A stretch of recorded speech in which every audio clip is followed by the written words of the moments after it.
J'ai été frappé par une déclaration de Laurent Fabius, le ministre français des Affaires étrangères. Il déclare à Marrakech en décembre 2012, je cite, « Le front al-Nosra fait du bon boulot contre Assad en Syrie et donc c'est très difficile de les désavouer. » Le front al-Nosra, c'est la branche syrienne d'Al-Qaïda. Donc des terroristes d'Al-Qaïda sont soutenus par Fabius en Syrie. Par exemple, ce front al-Nosra, qui sont des radicaux, on va dire, des milices radicales, plus islamistes, que des radicaux, oui.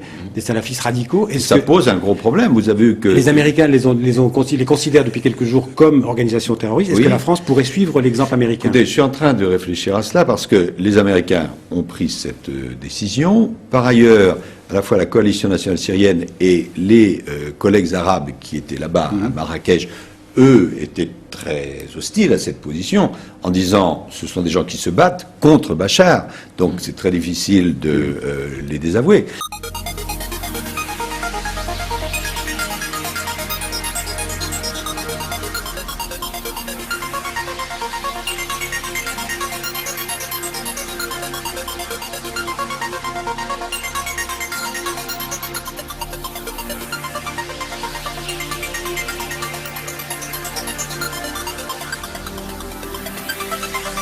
جبهة النصرة مين؟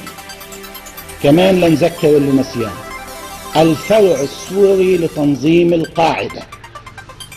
تنظيم القاعدة الموضوع على لوائح الإرهاب الأممية والأمريكية والغربية والعربية.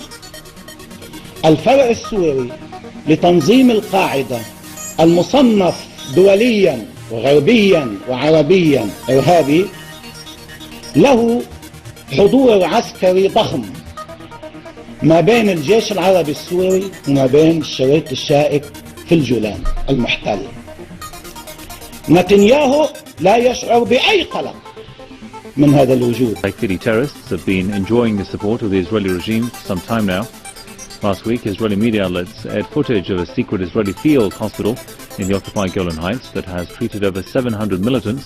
بل يقومون برعاية هذا الوجود وتغطيته جويا وفتح أبواب الحدود لجرحاه للاستشفاء في المستشفيات الإسرائيلية ويتفقدون الجرحى أيضا. يعني بروح نتنياهو شخصيا هو بيتواضع ويتفقد هؤلاء الجرحى.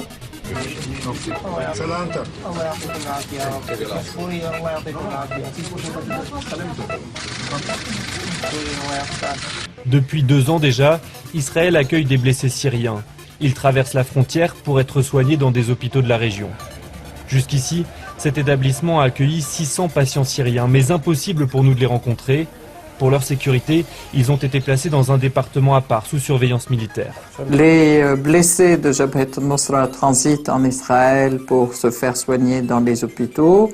Les soldats de Tsahal ont apporté près de 100 patients syriens dans ce centre hospitalier.